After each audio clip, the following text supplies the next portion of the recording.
Good evening and welcome to the fourth episode of Leadership Conversations in the Development Sector. The social impact sector is full of passionate leaders with innovative outlooks on the world's greatest problems. Our leadership conversations focus on the unique insights offered by these leaders as they share their experiences and move the development sector forward. Our host, Go Barefoot, is an interactive web portal dedicated to the social sector. It brings together individuals, NGOs, NPOs, and CSR arms of organizations with the mandate of creating a one stop information website for both networking and knowledge sharing. We are supported by Catalyst, an NGO which has been preparing young women for leadership roles to create equality in opportunities and bridge the gender gap. Also, we are supported by third sector partners, India's only executive search firm exclusively for the development sector. Our guest today is one of the leading lights in the development sector. I would like to extend a warm welcome to Alkesh Wadhwani, Director, Poverty Alleviation, Bill and Melinda Gates Foundation. Alkesh leads the Poverty Alleviation portfolio for the Foundation's India Country Office, which comprises programmatic work in agriculture, development, water, sanitation and hygiene, financial services for the poor, and gender equality. He joined the foundation in India in 2003 and was one of the key members who helped conceptualize and implement the $338 million funded Avhan program, the AIDS initiative of the world's largest HIV/AIDS prevention programs. Before joining the foundation, he worked for McKinsey. He has also worked in the financial institutions group of Citibank in Mumbai. His educational background includes a BTech in Electrical Engineering, IIT Mumbai, and MBA from IIM Calcutta in Finance and Systems. In conversation with Alkesh is Shital Kakkar Mehra, leadership expert and executive presence coach for CEOs. Sheetal has coached several hundred CXOs in the past decade and has conducted workshops for diverse organizations across Asia. She has been invited as a speaker by leading B schools and professional associations. She is a best selling author, and her latest best selling book on executive presence is India's first research based formula on executive presence. Sheetal is an active philanthropist and social entrepreneur. Thank you, Sheetal and Alkesh, for joining us today. I would like to now hand it over to you, Sheetal. Thank you. Thank Thank you, you, Sakshi. Sakshi. Welcome to the session, Alkesh. We are honored and it'll be wonderful interacting and hearing your views on the development sector. So I'm going to ask you my first question. You started your journey in the corporate sector with Citibank and McKinsey. What excited you to transition to the development sector? So, Sheetal, I think while I was in McKinsey itself, I knew I wanted to join the nonprofit sector. I worked in McKinsey for 5 years. And out of that, I spent about 2.5 years doing nonprofit uh, engagements. That's not normal. I mean, everyone does one or two, but spending 50% of your time in nonprofit while in a profit firm is unusual. And I think I always knew at the back of my head, finally, I wanted to join the nonprofit. And I think that I got this opportunity. I was very happy about it. And what drove me really was the fact that I live in Bombay. It's a city of huge disparities, huge disparities. I was luckily in a place where I was earning a reasonable amount and I felt I had some savings. And every time I step out of my building, I just look at the disparities and found it really tough to live with it. So at some point I said, now I've spent 5 years here, I want to join the nonprofit, and that's what I did. Amazing. So it was your passion for the sector and the initial interactions that you had in your job. So that's now, the NGO sector in India has significantly changed and evolved. And you have seen the evolution in the last 1 or 2 decades almost. So how do you think that leadership has evolved to rise to this challenge? Right. So, yes, I have been here for a long time. I started in, as you mentioned, in 2003.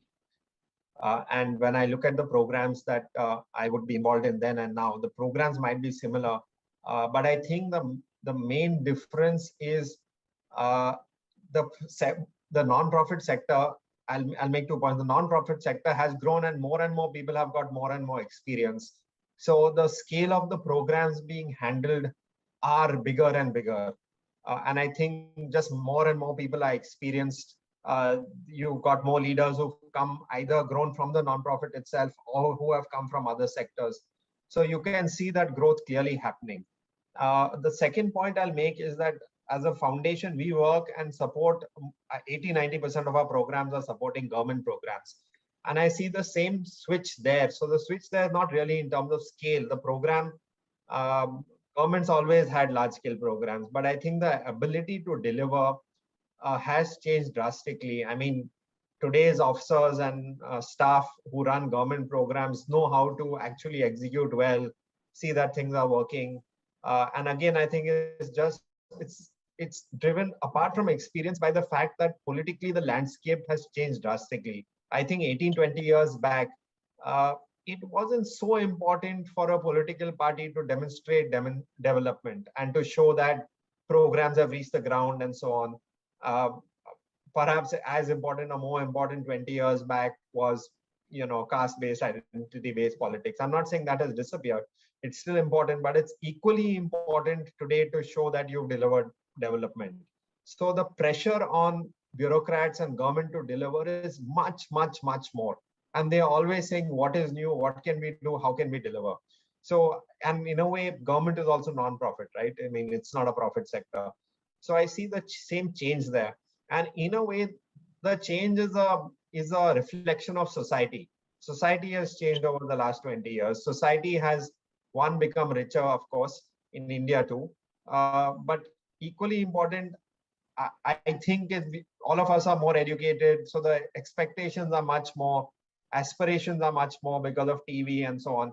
So it's a reflection of society. I feel that that the change has come in the NGO sector and the government.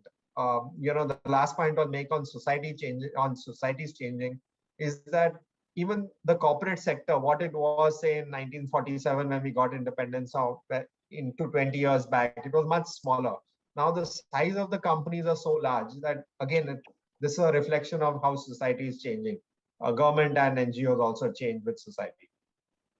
Superb. So yes, I agree with you completely. And India has done well, and that's amazing. So I'm going to keep the thread of the leadership going. So what do you think are some of the shortcomings of the leaders that you see in the development sector, and how do you feel that they can work towards plugging that gap? Right, right. So, I'll perhaps, rather than use the word shortcoming, I'll just say how it's different from what it could potentially be. One is our sector, the NGO sector or the non-profit sector of which I'm a part. It is very small relative to either the government sector or the for-profit sector, right? So as a result, the kind of experience that, say, I would have or others in my or any or in the sector would have would not offer the same scale typically that would be offered in either government or the for-profit sector. So, for example, the large companies in India, whether it's Reliance or Tata's, the size and scale of, or any of the other large companies, the size and scale you are dealing with is pretty humongous, right? And yes, Gates Foundation is a large player, but the size and scale is smaller relative to the large programs, the large companies that the private sector run. And if you run a larger company, you have more experience, you have diverse experience, you have different experience. For example, I think I was reading yesterday or day before just an article in the newspaper which said that Tata, TCS recruited 20,000 odd people this quarter, right? And it was the highest ever. So, you extrapolate, you're recruiting 100,000 people. Now, if you're recruiting 100,000 people, then the processes you have to put in place and the challenges you face are very different than if the NGO you are working with, if it's large, it has 1,000 people or 5,000 people, right? If to recruit 100,000 people, they must be getting, I don't know, million, 2 million applications which they have to screen. To screen 2 million applications, they have to have AI systems to deal even with applications. You can't be interviewing 2 million people.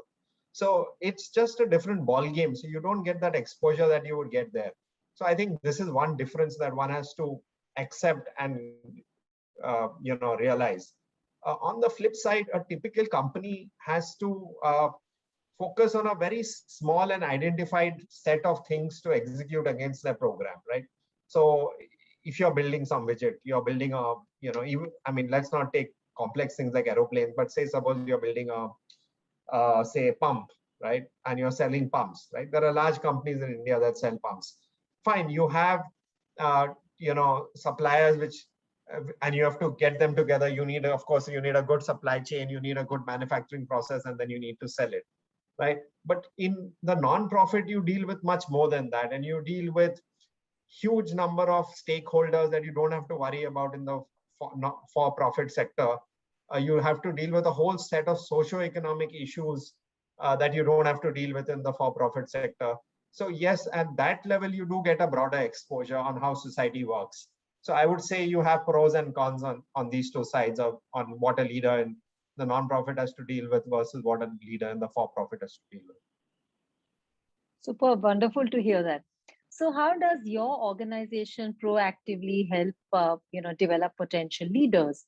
Some of the measures of, practices or some possibly programs that they participate in. So how, because you have grown extensively in the last few years and have a lot of several now people who have taken over leadership positions internally. Right. So, I'm not too sure whether to answer the question of how internally as people in Gates Foundation, we have grown, or how we encourage growth in organizations we fund. So perhaps I'll focus on the second question. And there is this, I don't know what it's called. I think HR person says some 70-20-10 rule or something, that 70% of growth or learning has to come from on the job, right? And then it's 20 and 10, and maybe that 10 is classroom training. So I think the biggest training in a way that leaders in organizations we fund get is because the scale of our funding typically is large, and that forces that program to deal with lots of challenges and uncertainties and scale and so on, right? So some of our programs, they are large in two ways. Either nearly all our programs are supporting government, and government programs are very large. So it's how do you move those large programs of government to make it, to work with them, to help them define it, to in terms of what are the goals, what are the processes, how to make systems better, make it more efficient, make it more effective. So think of it as that the organizations we fund are consulting to government, like any consulting firm, and providing some execution support. So I think that itself forces the organizations we fund to grow, for the leaders to grow, because suddenly they are supporting programs that are in 10,000 villages, 50,000 villages, and so on. The second is the teams that often, not always, the teams that we fund are large, of the organizations that support government. So this is not always the case, but if I take one example, say in Bihar, right? In Bihar, where we have had a large health program for a decade, our team might have had, I don't know, 5,000 of, not our team, let me be more specific. The organization we funded would have 5,000 people supporting government. Now that might seem big, but the program the government program that is supported has typically 100 to 200,000 people. So you don't have a lot of people to support the government, right? And maybe 200,000 people. If you add the two departments we were working with, which is health and WCD or whatever, women and child development. So teams leading 5,000 itself, the leaders grow, right? Because typically the NGOs are smaller. They use this to grow their skills, their staff, etc., get more specialized. So I think the bulk comes from just them suddenly leading larger programs over years, and that gives them the experience to think about systems, big changes, etc. So I would say that's the primary way we help the ecosystem get leaders formed. So if I have to step back, I would say, if not today, say 20 years back or 15 years back, not all, many of the leaders came from uh, India's polio program that WHO led. Right? It's called NPSP. I mean, it's now not there in such a large scale because India has achieved polio elimination. But those people who were the leaders and who helped India achieve elimination of polio went in to lead many programs because they got a lot of training from a WHO, and in turn they knew how to run large scale programs, knew how to do large scale surveillance, etc., do it systematically, have the best knowledge in the field, and so on. And they went on to oversee many health programs in the country, including going back to government, because many of these leaders were from government. And we were part funders of that program in PSP. The program that I at one point led, which I think was referred to earlier, the HIV/AIDS program, similarly was a pretty large program where we funded lots of organizations to run HIV program that was called Avahan. And again, because these were large scale programs, and it kind of built the field and in a way encouraged a set of practices to be methodical, to be process driven, and yet care about impact, etc., to be data driven. And I saw that a lot of the leaders there went on then to lead organizations in health across India in the non-profit sector. So that has been my experience of how leaders are built. But coming to us, the second point, right? This is on the job, and like we all accept there's more than just on the job. So we do, but this is in a small way. We do have organizations we fund to provide some sort of leadership training development, I would call, to other organizations we fund. So for example, we funded Dasra, whose goal it is to work with other partners of ours to look at communications and other aspects that will help develop leadership. So yeah, this is roughly the way. Thank you. So still staying on the leadership track, you have more than almost 2 decades of experience in this sector, and you have seen it change, grow, evolve. Many of we have several young professionals today in our audience who would love to hear from you that what is your piece of some advice to the rising stars of the development sectors, people who are in their late 20s, early 30s, and possibly have 3 decades of career ahead of them. So what advice would you like to give them? So that's a tough one, right? I think everyone, I mean, if I have to say one thing, is that it really is great if you can follow your passion, right? Because the amount you can get done just by following your passion, if you're passionate about something, I think exceeds anything else that a job can teach you or trainings can teach you. So as long as you follow your passion, I think a lot can happen. The second I would say is that it is worth thinking about switching, not being stuck to only one thing, and switching roles either in your own organization or looking at different organizations, so that you are not following only one track. Now, of course, there are people who've succeeded following only one track, and founders of large companies have done that, whether it's Bill Gates or Jeff Bezos, etc., etc. But I think that may not be the norm. So I think if you are in a company which is not huge, if you are in a huge company or a huge NGO, yes, you can move within that NGO and go get experience in different roles. But if you're not, I think it's worth getting experience in either different roles, in terms of, say, first you are, say, doing MIS or MLE in NGO sector, monitoring and evaluation. At some point, you're a program officer. At some point, you're looking at communications. So I think having some breadth of knowledge in that way is useful, and also having some breadth of knowledge across sectors in terms of verticals. So for example, if you're working in sanitation, you might choose to say that, look, okay, I have spent 7-8 years. Let me see if you feel passionate about it, that, look, I want to work in climate change or health or education or whatever. And the reason I say this is that I think a lot of ideas come from having a broad breadth of knowledge and having exposure to different ways of how things work, and being able to apply it from one sector to another, or being able to apply it across functions. And I think most, at least this is what I've read, a lot of innovations come from people who are new to the sector and have never been in the sector, right? So yeah, the example, of course, is, Elon Musk. What does he know about rocket science? But he's beaten all the other companies to it, right? Because he's from some other sector.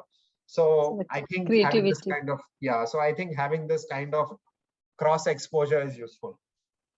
So I'll say these two things. So thank you. I'm sure young professionals in the audience would greatly benefit from that. Now, with the current COVID situation, we see a lot of grants being made to the health program. Of course, we are delighted to share with the audience that the Gates Foundation is the second largest donor of the century. And of course, it's a matter of great honor and pride that Jamshedji Tata Trust, of course, has been the #1 donor in the past century. So now in the post-COVID era environment, what do you see are the changes in the development sector? Even something connected to possibly non-health thematic areas, or generally, what do you see how will post-COVID era, things will change, or your view on it? So, what I see, which is, I think everyone is likely to accept it, is, again, it's a reflection of the larger world, is that, we are talking right now over Zoom. And that really is the reality, that digital is going much more viral, or getting much more acceptance than it did in the past. And that is clearly a big change. It's not happened only in the for-profit world, or it happened also in the non-profit world and in government. I can give you many examples. For example, we did one, and this is just one example, we did one training for government where health supported them, where they had 1.5 lakh frontline workers over a Zoom call, right? We didn't realize that you could get that kind of scale, but we did. So this is just one example, but I see more and more acceptance. Now, a lot of our training with government frontline staff is digital. Earlier, it was much, much less, right? And these are big changes. Similarly, meeting with government officials. Before COVID, I think in 18 years, I did not have one meeting with a government official on Zoom, or on on the phone, or any non-face-to-face interaction. But now it seems to be accepted. And all these are huge, I think, productivity drivers.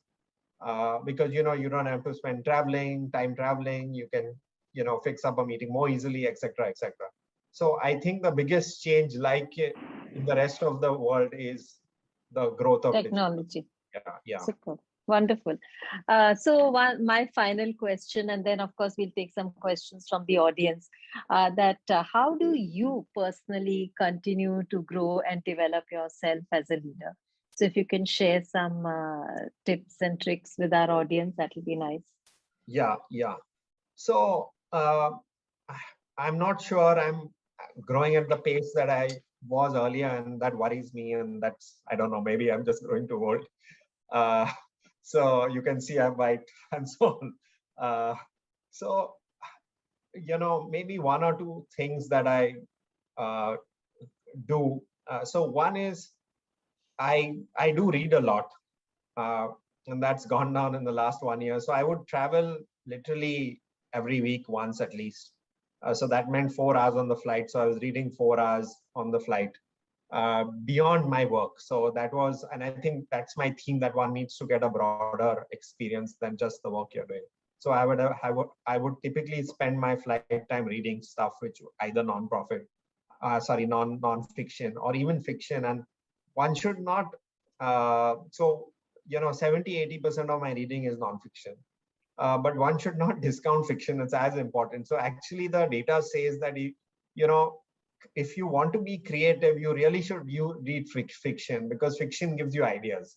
And you never know. Yeah. So you just don't know where, you just need to be a broad thinker, I think, to bring new ideas to the table. And the more you read, the better. The second is that there's this huge tendency or rut if you worked in a job long enough to think that you know the answers and there's a certain way that you'll get outcomes. But the world changes and you are not in touch with the world, right? That's the challenge all of us, at least if you've been working long face. So there is, I think, no substitute to being in the field and looking at different programs. I I have the opportunity to do that, right? Because yeah, it's not that, okay, I'm working for one NGO, so I have to only see what that NGO is doing. Since we work with a whole set of NGOs, I have that luxury of being able to either talk to different NGOs and or to understand their programs and or go to the field. So it has to be a combination of talking and going to the field because, I mean, again, you can't substitute the field with just hearing people. So I think that's the second thing. Uh, these, I think, would be the two most important. The thing I feel made me very happy, but if I take a career view, was not the best thing to do, was that I spent a lot of time in one field, right? So I ran or whatever, was involved in the HIV program for 10 years. And I went more and more into detail in that program and finally was running it for a few years. So that doesn't give you the breadth that you would get if you changed a bit. Uh, so that's why I'd encouraged others to, change, to see if they want to look at different things and not only be stuck in one thing. But who knows what's the right thing? So, for example, it's a trade-off, right? Maybe my career would be better if I didn't spend 10 years in one program.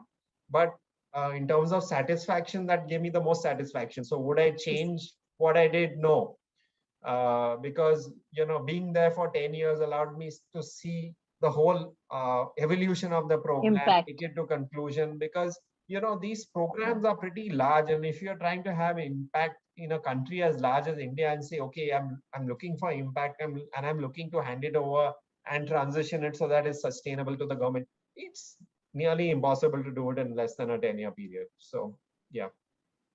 Superb. So we have a couple of questions. We have Anjali Patil from Third Sector Partners who would like to ask a question. She just messaged. So yes, Anjali, may I request you to, yeah, super, wonderful to see you. Thank you, Shital. Hi, Alkesh. It's been I wonderful listening to you today. So at Third Sector Partners, Alkesh, in the last 16 years, we've had advised and successfully transitioned over 80 crossover candidates from the corporate sector.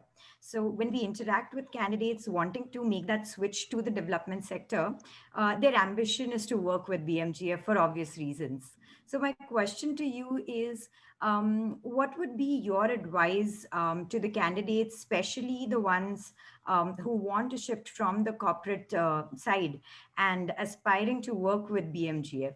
So what would be your advice to these crossover candidates? Thank you. Right. So just some background, right? We have grown as an organization from literally 2-3 people when we started in 2003, and right now we are some 70-80 people. And 70-80 may not sound like a lot, but for a funding organization, it is very large. So we don't see ourselves growing much more. I think we've peaked in terms of where we want to be, because earlier we looked at one sector, right? For 10 years, we ran only a HIV program, and then we expanded to mother and child health and so on. And now we are kind of covering every possible area that our foundation works on. And that's the reason we've kind of peaked in terms of where we feel we need to be. So I just wanted to give this background to the folks listening in.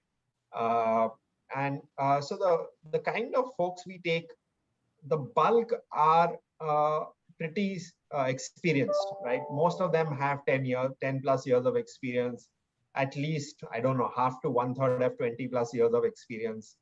And we have a few people who have 2-3 years of experience. Those are the associates, but they'll be like maybe 5 in an organization of 80. So we are looking for the second thing I'd say in terms of background really is that apart from the fact that we plateaued out, is that we are now more specialized than we were 20 years back. So we are now looking more and more for specialists who have experience in the areas we work in. That is agriculture, sanitation, financial inclusion, and gender, and health. These are the 5 big areas we work in. So we are looking for specialists who understand the areas we work in. For example, if we recruit someone in TB, that person should have, 5-10 years of experience in TB at least, have relevant experience with large scale programs, etc. So in every area now, we are looking for specialization. And as long as I think you're specialized and we feel that, look, you've done a good job, that's really the skill set we are looking for. Thank you. Thank you so much. Thanks a lot. We have a second question from Purvi Shah of Catalyst. Yeah, Purvi. Yeah, sorry, I'm just trying to, yeah. Okay, yeah. Hi, Alkesh. It was really interesting to listen to your thoughts, especially about leadership, because leadership and especially women leadership is very close to my heart and our organization's vision. So our vision is to create equality in opportunity and leadership, and we work with the young women in professional education to prepare them for leadership roles. So my question to you is, since gender is also part of your portfolio, my question to you is, what is BMGF doing, and what can organizations do to create more equal opportunities for women and create more women leaders and opportunities for them to take up that leadership? Right. So we are doing, at a broad level, we work in 2-3 areas in gender equality. One is, shining a light on the data, which highlights the inequalities so that people are aware of it and can take action against it, right? So the biggest barriers in gender inequality often come from, time use, which is, women have to do a lot of unpaid work, which includes work at home, etc. There are other barriers which would include, lack of infrastructure. For example, public transport is not good enough for women to reach work, it's not safe, and so on and so forth. So we do study these barriers. We do get data out on time use, on the difference, etc., so that people can act on it. Similarly, looking at pay scale differences, etc. But I think we'll all agree that while getting data is useful, it's not sufficient to actually drive change, right? But it's very important, because unless you can first point to the data, it doesn't really, you don't even know the difference. Now there's just so much data, at least in the Western world, and for example, pay parity differences. So we try to collect a lot of sex disaggregated data on each and everything, right? The second is, we have various programs to encourage women to be leaders. And I think roughly they are like scholarships or internships and so on and so forth.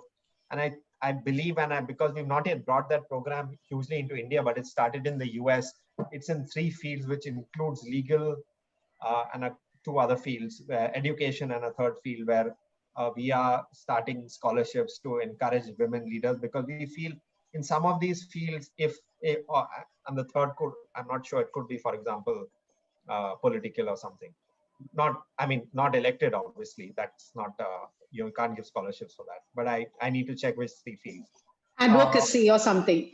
Is it advocacy, policy, advocacy? No, I don't think so. So it is like legal and 2 other areas. Because we feel if there are women leaders in these 3 areas, then that would really help. They could drive change in those sectors, and without change in those sectors, it's tough to really make change for women. And the 3rd area we work in, which is perhaps the largest, is on women's economic empowerment. So we feel that, except in a few countries, the data shows that if women are economically empowered, then they gain a lot of other empowerment, as opposed to saying, let us empower women so that gender-based violence comes down, etc. You work there as well. But if you empower women, they automatically get the social empowerment, which would include, for example, decision-making within households, etc. So we do a lot of work there. So these are 3 big areas that we work in gender. Superb. Thank Thank you, you. Alkesh. Thank you, Purvi. Sakshi, we have some questions from our listeners. So we have time for just one question. So, Sakshi, Yes, Shital, yeah. thank Okay. So there are a few questions that we have from our audience. I'll try to read a few. So what tips would you give social sector leaders who want to re-engineer process and programs to include digital tools? Uh, so, you know, there are lots and lots of apps out there, right? So it's pretty easy to make apps. But I think the challenge is not just to make the apps. So I think the answer is, you have to integrate and see how the apps get used. And like in the broader world, in a country like India, we know it's not about all digital. In a way, you have to make it phygital. So you have to see how that digital uh, works along with some human interface to drive the process to be better. That's, I think, the one learning I would call out. Uh, Perhaps the best example I can give you of this is UPI. So you and I may be transferring money either through Paytm or through UPI directly, uh, uh, which has now become pretty ubiquitous. But while people think it's ubiquitous, UPI is only used by 100 to 150 billion people in India. So it's like 10% of the population, which is the rich population. But there's something called AEPS, Aadhaar Enabled Payment System. So what that does is if you've linked your bank account to Aadhaar, if you're not rich, the assumption is you won't have a smartphone. So if you're buying something from a store, there's a thumbprint reader which costs like pennies. I mean, like less than 100 rupees or few hundred rupees or even less. I'm not sure of the exact cost.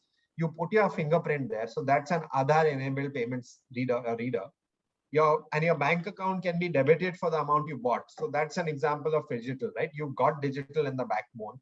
You've got a device there, but it's linked to an actual person there helping you use the device, and you're putting in the amount that needs to be debited without you needing a debit card or a credit card or anything. So I think that's my view. Yeah. superb. One more question we have time for, Sakshi. So if you could. Sure, sure. Okay, so the next question is, how do you think digital transformation will change the social sector? So for me, the way it really changes the social sector is the ability to reach scale, right? That really is the big thing. The example I gave of 150,000 frontline workers of the government we went through with a Zoom call, again and again we see that kind of thing happening. So that's how I think it can help to drive scales. That's how it can transform the social sector. Thank you. Thank you, Alkesh. It's been an absolute pleasure hearing your insights on the development sector, and really appreciate. And I'm sure our audience have learned a lot from you. Of course, we have several questions, and we can forward some of them to you, and it'll be great if you could answer them for us. Sure. And on that note, a big thank you to you, and a big thank you to our audience for joining us today. And stay safe, stay vaccinated, and looking forward to catching up for the next session. So thank you, Alkesh, and thank you to everybody. Thank Thanks you, a lot. Peter, and thank you, Catalyst team. It's been a pleasure to be here and an honor, and thank you very much. Thank you.